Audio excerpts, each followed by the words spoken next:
إنك أنت العليم الحكيم. الحمد لله نحمده ونستعينه ونستغفره ونؤمن به ونتوكل عليه ونعوذ بالله من شرور أنفسنا ومن سيئات أعمالنا. من يهده الله فلا مضل له ومن يضلل فلا هادي له. ونشهد أن لا إله إلا الله وحده لا شريك له. ونشهد أن سيدنا ونبينا ومولانا محمد صلى الله عليه وسلم. قال الله تبارك وتعالى في القرآن العظيم وفرقان المجيد: لقد كان لكم في رسول الله أسوة حسنة إن الله وملائكته يصلون على النبي يا أيها الذين آمنوا صلوا عليه وسلموا تسليما. اللهم صل على سيدنا ونبينا ومولانا محمد معدن الجود والكرم وآلہ وبارک وسلم. حاضرین محترم، جیسا کہ آپ جانتے ہیں کہ سرکار دو عالم صلی اللہ تعالیٰ علیہ وسلم کی سیرت مبارک کے احوال کو بیان کیا جا رہا ہے، اور یہ جو واقعات اور جو قرائن آپ کے سامنے بیان کی جا رہی ہیں یہ ہجرت کے بعد چوتھے سال کا ہے، یعنی سن 4 ہجری کے واقعات آپ کے سامنے بیان کیے جا رہے ہیں. تو گزشتہ نشست میں آپ کو ایک واقعہ بتایا تھا کہ نبی کریم صلی اللہ تعالیٰ علیہ وسلم کے صحابہ کو کفار دھوکے سے لے گئے تھے کہ یا رسول اللہ آپ چند لوگوں کو ہمارے ساتھ بھیج دیجئے تاکہ وہ لوگ ہمارے قبیلوں میں آ کر اسلام کی تبلیغ کریں اور اسلام کو فروغ ملے. تو حضور نے چند اصحاب کو، حضرت عاصم کو، حضرت خبیب اور حضرت زید بن دسنہ رضی اللہ تعالی عنہما کو روانہ فرمایا. تو ان بیچاروں کے ساتھ دھوکہ ہوا اور کفار نے چاروں طرف سے ان کا محاصرہ کر لیا، اور ناگہاں یہ اپنی جان کو بچانے کے لیے ٹیلوں پر چڑھ گئے. اور ٹیلوں پر چڑھنے کے بعد جب کفار نے یہ دیکھا کہ اب ان کو نیچے لانا مشکل ہے تو انہوں نے تیر چلانا شروع کیے. لیکن یہ جوان مرد بہادری کے ساتھ اور دلیری کے ساتھ مقابلہ کرتے رہے. یہ نہیں سوچا کہ ہماری تعداد کم ہے، اور نہ ہتھیار ڈالے نہ ان کے آگے سر جھکایا، بلکہ چٹانوں کے اوپر سے بھی کفار پر پتھراؤ شروع کر دیا. تو جب کفار کو یہ سمجھ میں نہیں آیا کہ یہ نیچے کیسے آئیں گے تو انہوں نے دوبارہ دھوکہ دیا. دیکھیں کفر میں جھوٹ ہے اور ایمان میں صداقت ہے، اس بات کو یاد رکھیے گا. چاہے کفر ہو، چاہے شرک ہو، چاہے بدعت ہو، ان تمام چیزوں میں کذب ہے اور جھوٹ ہے، فریب ہے، دھوکہ ہے. اور اگر سچائی اور دیانت اگر ہے تو وہ صرف اور صرف ایمان کے اندر. ایک مسلمان ہی ہمیشہ سچا ہوتا ہے، اور ایک مسلمان ہی ہمیشہ اپنی بات کا پکا ہوتا ہے. باقی اب مسلمانوں کے علاوہ جتنے بھی کفر کی جتنی بھی صورتیں ہیں، کہیں نہ کہیں جھوٹ اور دھوکہ ضرور پا جاتا ہے. تو ان لوگوں نے کہا کہ تم لوگ پہاڑ سے نیچے آ جاؤ، ہم تمہیں اپنی پناہ دیتے ہیں. تو حضرت عاصم نے منع کر دیا، کہا کہ تمہاری پناہ میں نہیں لے سکتا، اور ہمت کے ساتھ مقابلہ کرتے ہوئے آپ چٹان سے نیچے اترے اور جام شہادت آپ نے نوش فرمایا. المختصر یہ کہ اب رہ گئے حضرت خبیب، تو انہوں نے مقابلہ کیا، اور حضرت خبیب کے ساتھ حضرت زید بھی تھے. تو کفار نے ان کو گرفتار کر کے یہ مکے لے گئے. اب مکے کے اندر ایک عجب تماشا ہوا کہ حضرت خبیب کو سولی پر چڑھا دیا گیا. اور یاد رکھیں کہ سیرت کی کتابوں میں لکھا ہے، تاریخ گواہ ہے، جتنا ظلم مسلمانوں کے ساتھ تاریخ میں ہوا ہے کسی قوم کے ساتھ نہیں ہوا، اور آج تک مسلمانوں کے ساتھ یہ ظلم کا سلسلہ جاری و ساری ہے. دیکھیں کسی کو اگر سولی لٹکاتے ہیں تو طریقہ کار ہوتا ہے اس کی لاش کو فوراً اتار کر تدفین کر دیتے ہیں. لیکن ان بدبختوں نے مسلمانوں کا مذاق بنانے کے لیے، مسلمانوں کو تماشا لگانے کے لیے حضرت خبیب کی لاش کو سولی پر ایسے ہی معلق رہنے دیا، اور روایات میں آتا ہے 40 دن تک حضرت خبیب کی لاش سولی پر رہی، 40 دن تک۔ دیکھیں میت کے لیے کتنی اذیت کی بات ہے۔ خیر آپ تو شہداء ہیں، شہداء میں سے ہیں، اور اس میں اللہ کو آپ کی شان دکھانا بھی مقصود تھا۔ دیکھیں کسی کا انتقال ہو جائے تو لاش کی فوراً تدفین اس لیے کی جاتی ہے تاکہ اس کے جسم کے جو احوال ہیں وہ ایک پردے میں چلے جائیں، حجاب پہ چلے جائیں، پھر وہ عالم برزخ ہے۔ لیکن نبی کریم صلی اللہ تعالیٰ علیہ وسلم کے غلاموں کی داستانی الگ ہے۔ یہ حضور پر ایمان لاتے ہیں تو زمین بھی ان کے جسم کو نگلتی نہیں ہے، ان کے جسم بالکل سلامت اور تر و تازہ رہتے ہیں۔ 40 دن ہو گئے حضرت خبیب کا جو لاشا تھا، خبیب بن ارت رضی اللہ تعالیٰ عنہ کا، وہ بالکل صحیح سلامت سولی پر لٹکا رہا، اور کفار اس کے گرد پہرا دیتے رہے۔ اچھا یہ پہرا دینے کی وجہ کیا ہو سکتی ہے؟ وجہ یہ ہو سکتی ہے کیونکہ وہ چاہ رہے تھے کہ حضور صلی اللہ تعالیٰ علیہ وسلم کو خبر ہو جائے کہ ہم نے حضرت خبیب کی تدفین نہیں کی، تو یقیناً کچھ لوگوں کو ہماری طرف بھیجیں گے اور پھر مقابلہ ہوگا تو ہم اپنے مطالبات کو منوا سکتے ہیں۔ تو نبی کریم صلی اللہ تعالیٰ علیہ وسلم جو غیب دان رسول ہیں، انہوں نے اپنی نگاہ نبوت سے حضرت خبیب کے لاشے کو دیکھ لیا سولی پر۔ تو سرکار نے اپنے 2 صحابہ، ایک کا نام ہے حضرت زبیر بن عوام اور حضرت مقداد بن اسود رضی اللہ تعالیٰ عنہما کو سرکار نے بلایا اور کہا کہ تم میں کون شخص ہے جو ان کا لاشا سولی سے اتار کر یہاں پر لائے اور اس کو بشارت دی جائے۔ یہ دونوں صحابی فوراً تیار ہو گئے، یا رسول اللہ اس خطرے کو ہم مول لینے کو تیار ہیں۔ ہم جانتے ہیں کہ چاروں طرف پہرا ہے، کفار پہرا دے رہے ہیں، لیکن ہم انشاءاللہ ان کی لاش کو سولی سے اتار کر انشاءاللہ یہاں پر لائیں گے۔ سرکار نے ان کو بھیج دیا۔ اب یہ پہنچے جب مکے تو کفار ان کی لاش کے پاس جو سولی پر معلق تھی، 40 کفار تھے جو چاروں طرف سو رہے تھے۔ حضرت زبیر نے خاموشی کے ساتھ اس لاش کو اتارا اور گھوڑے پر سوار کیا اور روانہ ہو گئے۔ جب گھوڑے کی آہٹ سنی تو ان کی آنکھ کھل گئی۔ اب انہوں نے مسلمانوں کا تعاقب کیا، لیکن نظر نہیں آیا کہ لاش کو لے کر کون جا رہا ہے۔ اب حضرت خبیب کو محسوس ہوا کہ ہم یہاں پر پکڑے جائیں گے اور اس کے علاوہ کوئی چارہ کار نہیں ہے کہ حضرت خبیب کی لاش کو زمین پر رکھ دیا جائے اور ہم کہیں پناہ لے لیں۔ تو حضرت خبیب کی لاش کو انہوں نے زمین میں رکھا، لیکن اللہ رب العزت کو تا قیام قیامت آنے والوں کو عشاقان مصطفیٰ کی شان دکھانا مقصود تھا۔ حضرت خبیب کی لاش کو حضرت زبیر نے زمین پر رکھا، مقداد بن اسود بھی ساتھ تھے، لیکن زمین نے ایک دم کھل کر حضرت خبیب کی لاش مبارک کو اپنے اندر لے لیا۔ اب آج تک آپ کے مزار مبارک کا معلوم نہیں ہے۔ آپ کا لقب بلی الارض، جن کو زمین نگل گئی، جن کو زمین نے اپنے سینے سے لگا لیا، اپنے دامن سے لگا لیا۔ ہم تو یہ کہیں گے نا کہ زمین نے بھی ان کا پردہ رکھا اور کفار سناٹے میں رہ گئے کہ ان کی لاش گئی کہاں پر، کس جگہ پر گئی۔ کل میں نے آپ کو بتایا تھا نا کہ حضرت عاصم کے بارے میں اہل مکہ نے کہا تھا کہ ان کے جسم کا کوئی ٹکڑا کاٹ کر ہمیں پہنچاؤ تاکہ ہمیں یقین آ جائے کہ حضرت عاصم شہید ہو چکے ہیں۔ تو کفار اس ناپاک ارادے سے ان کے لاشے کے قریب گئے تھے کہ نقصان پہنچائیں، لیکن اللہ نے شہد کی مکھیوں کو بھی ان کی حفاظت کے لیے بھیج دیا۔ شہد کی مکھیاں، دیکھیں مکھیوں میں کیا طاقت ہے، لیکن اللہ جس کو حکم فرماتا ہے، قرآن پاک میں ہے نا کہ ہم نے مکھی کی طرف وحی کی۔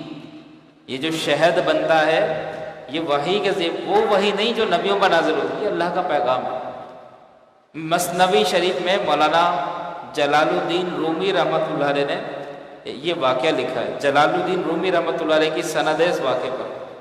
وہ فرماتے ہیں کہ سرکار دو عالم صلی اللہ تعالیٰ علیہ وسلم ایک مرتبہ اپنے صحابہ کے جلمٹ میں تشریف فرما تھے، تو ایک شہد کی مکھی بھن بھناتے ہوئے آ گئی، اور جس طرح مکھی ہوتی ہے نا اوڑ رہی ہوتی ہے اور بھن بھن اس کی آواز آ رہی ہوتی ہے، تو اب مکھی سرکار کے سامنے تھی اور سرکار اس کی طرف متوجہ تھے۔ صحابہ فرماتے ہیں ہمیں ایسا لگا کہ شاید حضور اس سے کچھ گفتگو کر رہے ہیں، کوئی نہ کوئی حضور اس سے بات کر رہے ہیں۔ اور ایسا ہوتا ہے دنیا میں جتنی بھی مخلوقات ہیں، بلکہ اب تو سائنس بھی اس بات کو مانتی ہے۔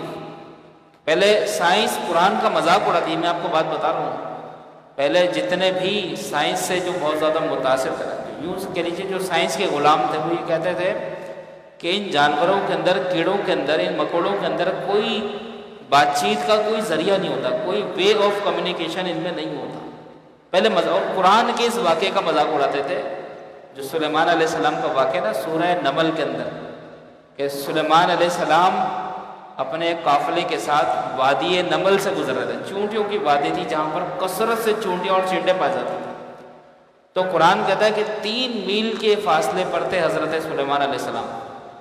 تو چونٹیوں کی ملکہ نے کہا کہ اے چونٹیوں، جلدی جلدی اپنے بلوں میں گھس جاؤ، اللہ کے نبی سلیمان علیہ السلام آ رہے ہیں، اور ایسا نہ ہو کہ وہ تمہیں بے دہانی میں کچل دیں اور انہیں خبر بھی نہ ہو. دیکھیں چونٹی 3 میل کے فاصلے پر ہے، لیکن سلیمان علیہ السلام نے چونٹیوں کی اس ملکہ کی گفتگو کو سن لیا، اور قرآن کہتا ہے فتبسم، سلیمان علیہ السلام مسکرا دیے. یہ بات سن کے مسکرا دی اور سوچنے لگے کہ اتنی سی جان ہے لیکن اپنی جان کی کتنی پرواہ ہے. بہرحال اب چونٹی کا بھی عقیدہ پتہ لگا نا کہ وہ جانتی تھی کہ نبی ضرر نہیں پہنچا سکتے، جان بوجھ کے کبھی بھی ضرر نہیں پہنچا سکتے. تو اب یہ جو واقعہ نا کہ چونٹیوں کی ملکہ نے ایسا کہا، تو پہلے کے جو ملحدین تھے، جو منکرین تھے، وہ اس واقعے کا مذاق اڑاتے تھے. وہ کہتے تھے کہ ہمیں یہ بات سمجھ میں نہیں آتی کہ ہاؤ از دیٹ پاسبل کہ وہ چونٹی جو ہے وہ کنورسیشن کر سکے، بات چیت کر سکے، یہ کیسے ممکن ہے. لیکن اب جب انہوں نے تحقیق کی تو کہنے لگے کہ چونٹیوں کی بھی آواز ہوتی ہے لیکن انسان نہیں سن سکتا، ان کی بھی ایک ملکہ ہوتی ہے. آپ دیکھیں نا کہ کہیں پر گھروں میں کوئی چیز ہوتی ہے تو پہلے ایک چونٹی آتی ہے، اس کے دیکھ کے لشکر کے لشکر آ جاتے ہیں، اور وہ آہستہ آہستہ جو بھی ان کی خوراک ہوتی ہے، غذا ہوتی ہے، اس کو اپنے ٹھکانے پر ایک ساتھ قافلے کی شکل میں لے جانا شروع کر دیتی ہیں.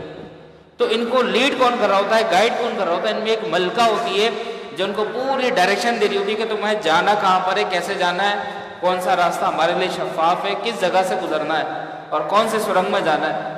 تو ان چونٹیوں میں ایک لیڈر ہوتا ہے، تو وہ لیڈر گائیڈ کرنے کے لیے کچھ تو سمجھاتا ہے. تو ان کی اپنی ایک دنیا ہے، ان کا اپنا ایک نظام ہوتا ہے. تو خیر میں آپ کو دلیل دے رہا تھا قرآن کی حقانیت کی اور صحابہ کرام کی جو غیب سے اللہ نے حفاظت کی.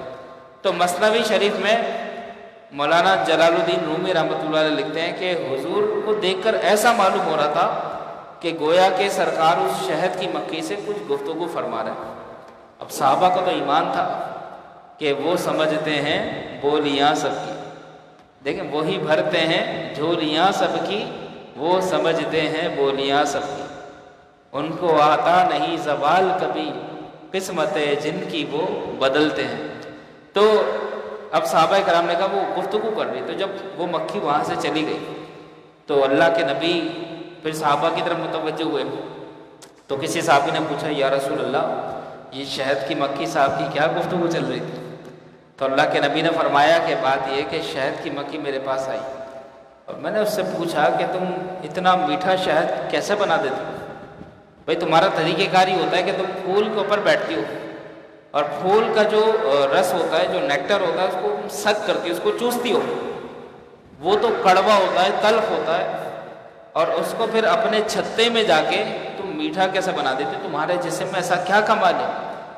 تو وہ شہد کی جو مکھی تھی اس نے کہا کہ یا رسول اللہ، بات یہ ہے کہ جب ہم پھول کا رس جب اپنے اندر لیتے ہیں تو بڑا کڑوا ہوتا ہے، اور اب جب ہمارا سفر شروع ہوتا ہے اپنے چھتے کی جانب، تو چھتے تک سفر کے دوران ہم اپنی زبان سے آپ پر درود پڑھ رہے ہوتے ہیں، آپ پر سلام بھیج رہے ہوتے ہیں. تو یا رسول اللہ، اس درود کی برکت سے، اس صلاۃ و سلام کی برکت سے وہ جو تلخ جو مادہ ہمارے جسم میں ہوتا ہے وہ بھی شیریں اور میٹھا ہو جاتا ہے. تو درود میں مٹھاس ہے سرکار، شہد میں مٹھاس نہیں. اس مٹھاس کے پیچھے جو راز ہے وہ آپ پر درود و سلام. تو سرکار اسی لیے لکھا کہ ہر درد کی دوا صلی علی محمد، ہر چیز میں جو شفا ہے. اب دیکھیں نا، شہد ہر چیز کی شفا ہے. ایک صحابی آئے، یا رسول اللہ میرا پیٹ خراب ہو گیا اور مجھے سخت قسم کے دست ہو رہے ہیں. تو اللہ کے نبی نے فرمایا کہ تم شہد کا استعمال کرو۔ غالباً انہوں نے کسی کا شکوہ کیا کہ میری فلاں فلاں کا پیٹ خراب ہو رہا ہے، دست ہو رہا ہے، حضور نے فرمایا شہد کا استعمال کرو۔ اب انہوں نے شہد کا استعمال کیا تو باقاعدہ مرض اور بڑھ گیا، کم ہونے کے بجائے اور بڑھ گیا۔ دوبارہ اللہ کے نبی کے پاس آئے، یا رسول اللہ اب تو مرض اور بڑھ گیا۔ کہا اب بھی شہد استعمال کرو۔ دوبارہ استعمال کیا تو مرض میں اور اضافہ ہو گیا، بجائے کمی کے اور اضافہ ہو گیا۔ لیکن ان کا عقیدہ تھا کہ جو علاج حضور تجویز فرما رہے ہیں وہ یقیناً کارآمد ہے۔ پھر سرکار کے پاس آئے، کہا یا رسول اللہ پھر مرض تو بڑھتا ہی جا رہا ہے، ہم شہد بھی پلا رہے ہیں، سب کر رہے ہیں، لیکن مرض بڑھتا جا رہا ہے۔ اب دیکھیں وہ صحابی تھے نا، وہ جانتے تھے کہ سرکار جو کہہ رہے ہیں وہ برحق ہے۔ لیکن آج ہمارا کیا حال ہے؟ اگر کوئی عالم، کوئی مفتی یا کوئی نیک شخص اگر آپ کو کوئی دعا بتا دے اور اس کا فائدہ نہ ہو تو ہم بدظن ہو جاتے ہیں کہ بھائی یہ کیسی دعا بتائی ہے، فائدہ ہی نہیں ہو رہا، یہ کیسا علاج بتایا، ہمیں تو نقصان ہی ہو رہا ہے۔ لیکن وہ صحابہ کرام، ان کا عقیدہ تھا کہ جو حضور تجویز فرما رہے ہیں اس میں فائدہ ہے۔ تو وہ کہنے لگے یا رسول اللہ پھر مرض بڑھ گیا۔ حضور نے فرمایا کہ اب بھی شہد استعمال کرو، اب بھی شہد استعمال کرو۔ اب جب تیسری مرتبہ انہوں نے شہد کا استعمال کرا تو پیٹ کا جو مرض تھا، جو تکلیف تھی، بالکل رفع ہو گئی، بالکل ختم ہو گئی۔ بڑی خوشی کے ساتھ سرکار کی بارگاہ میں آئی، یا رسول اللہ اب تو مرض بالکل ختم ہو گیا۔ تو حضور نے فرمایا کہ شہد میں، حدیث کا جو مفہوم ہے کہ شہد میں اللہ نے شفا رکھی ہے، تو یہ شفا کا جو راز ہے وہ میرے نبی پر درود ہے۔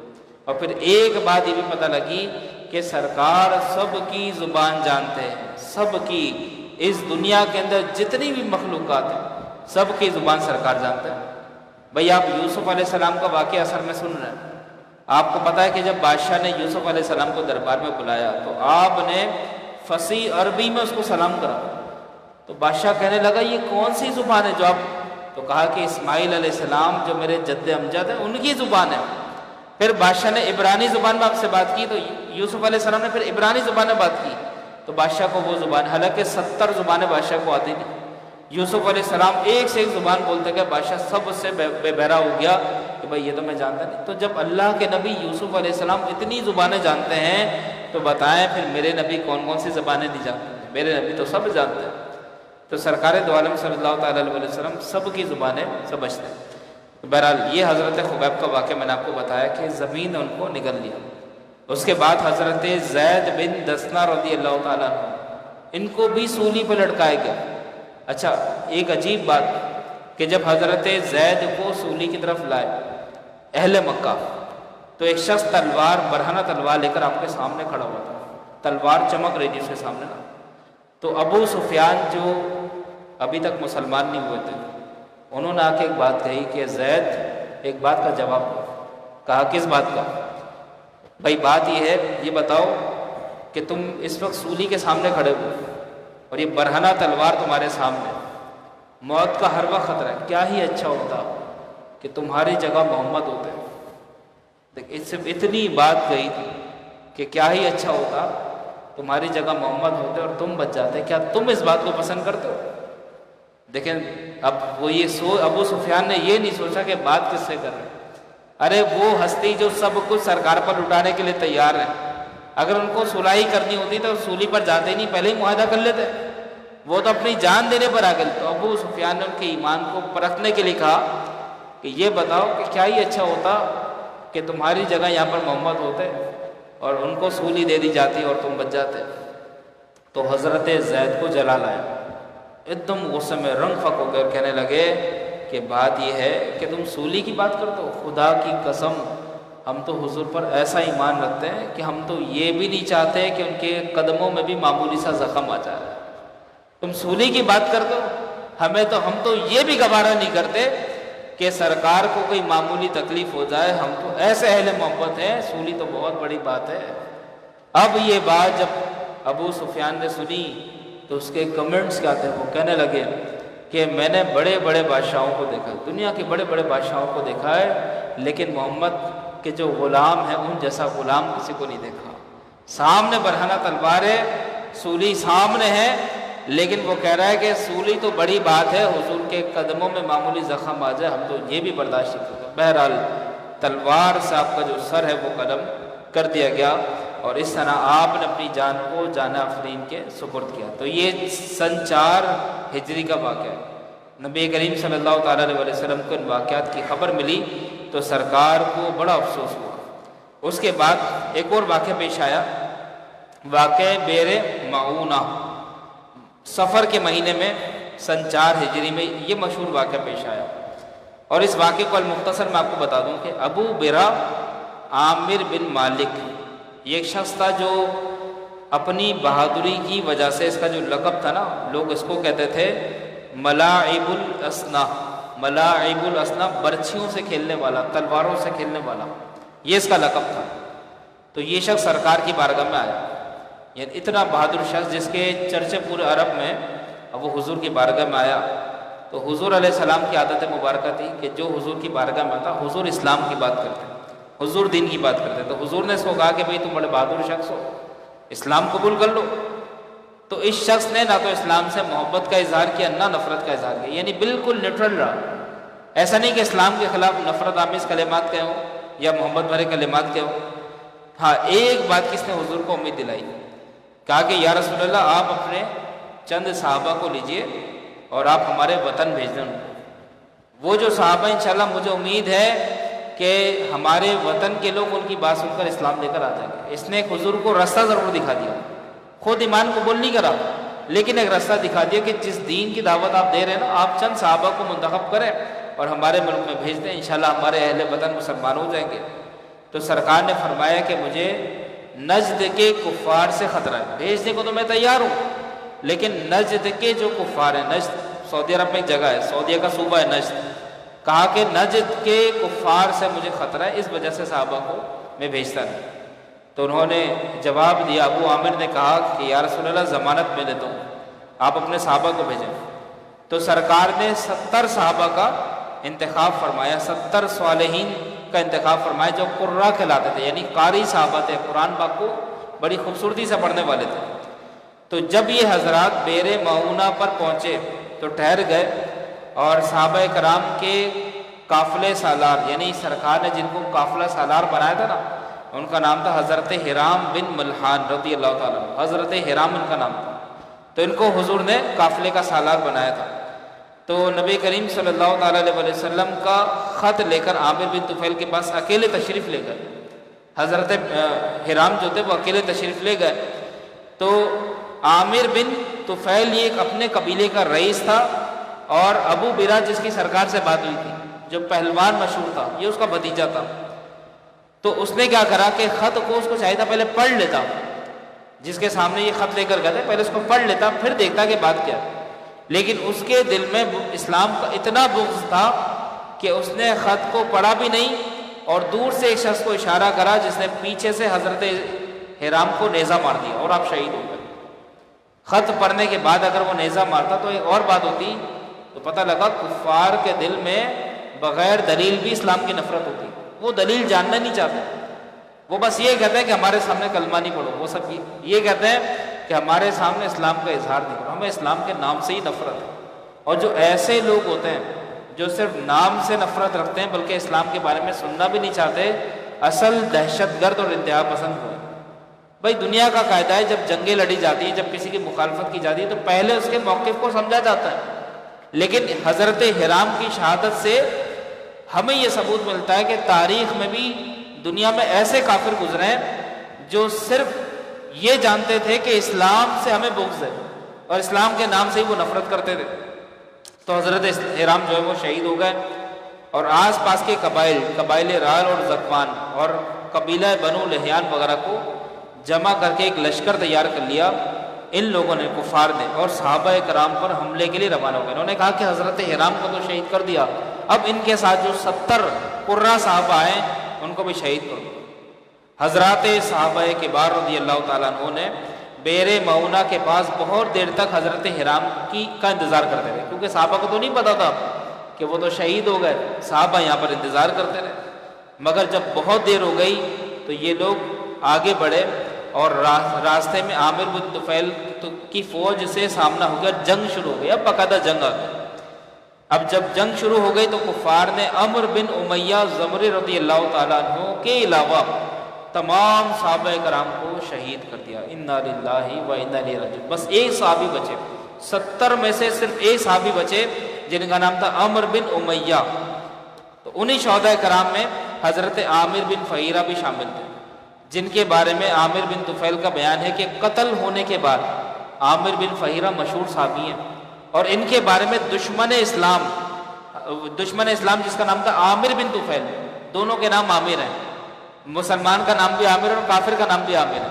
تو عامر بن فہیرہ جو اس جنگ میں شہید ہو گئے تھے بئر معونہ کے اندر، تو عامر بن طفیل جو کافر تھا وہ کہتا ہے کہ قتل ہونے کے بعد جب ان کو ہم نے مار دیا، ان کو جب ہم نے شہید کر دیا، تو ہم نے ان کی لاش کو دیکھا اور ان کی لاش پر غور کرا تو ان کی لاش خود بخود بلند ہونا شروع ہو گئی.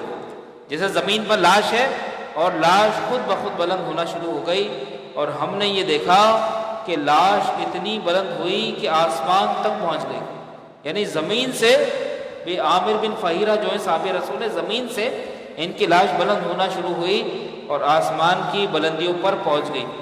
اور اس کے بعد ہم ان کی لاش کو تلاش کرتے رہے. ہم نے سوچا شاید ہمارا وہم ہے، لیکن شہداء میں کہیں پر بھی ہمیں عامر بن فہیرہ کی لاش نظر نہیں آئی. یہ اللہ نے اعزاز دیا ہے کہ تم اسلام کو زمین سے لگانا چاہتے ہو. ارے اسلام ایسے سپہ سالاروں کے ہاتھ میں جن کی رسائی اور جن کی پہنچ آسمانوں تک ہے، ان کے لاشیں بھی اڑ کے آسمانوں کی طرف جاتے ہیں، تو ان کی لاش کا پھر پتہ نہ لگا.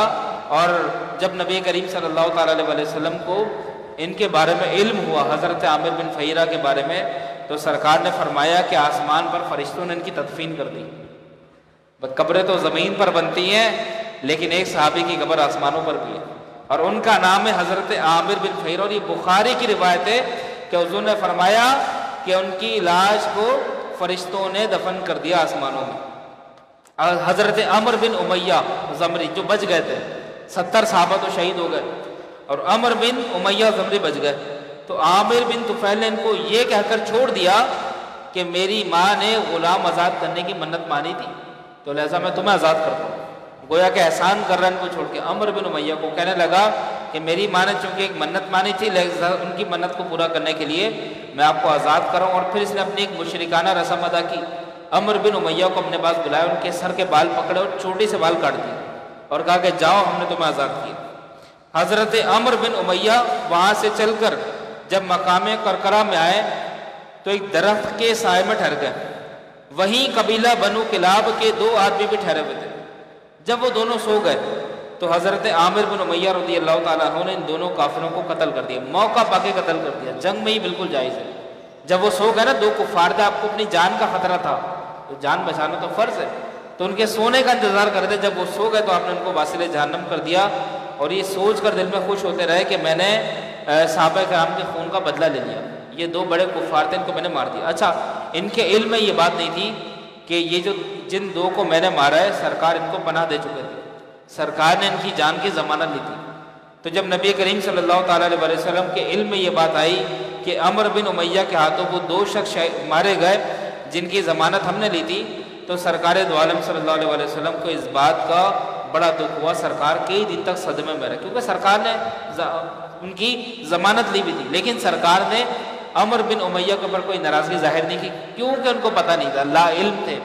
لیکن حضور کا انصاف دیکھیں کہ حضور نے جب ان کی ضمانت لی تو دونوں کی طرف سے سرکار نے خون بہا ادا کیا. ہوتا نا قصاص دینا، خون بہا ادا کرنا، تو ان کے وارثوں کو باقاعدہ سرکار نے رقم دی. تو دوستو یہ واقعہ بئر معونہ تھا جو میں نے آپ کے سامنے بیان کیا. اب 2 باتیں اور ہیں. دیکھیں، ایک ہے بدر صغریٰ، ایک بڑی جنگ بدر تھی جو تاریخ میں ہو چکی، جس میں مسلمان جیتے. ایک ہے بدر صغریٰ، چھوٹی جنگ بدر. تو جب جنگ احد سے سفیان جب روانہ ہو رہا تھا مکے کی طرف، تو اس نے قسم کھائی کہ دوبارہ بدر کے مقام پر ہماری جنگ ہوگی. تو نبی کریم صلی اللہ تعالیٰ علیہ وسلم اس کے بعد، یعنی اس واقعے کے بعد، سرکار نے اپنے چند صحابہ کو، عبداللہ بن رواحہ رضی اللہ تعالیٰ عنہ کو لشکر کا سپہ سالار بنا کر بدر کی طرف روانہ کیا. 8 روز تک مسلمان انتظار کرتے رہے کفار کا، لیکن کفار نہ آئے اور یہ جنگ ٹل گئی. اس کے بعد آخری بات کہ سن 4 ہجری کے اہم واقعات کون کون سے، یہ بتا کے انشاءاللہ اپنا بیان ختم کرتا ہوں.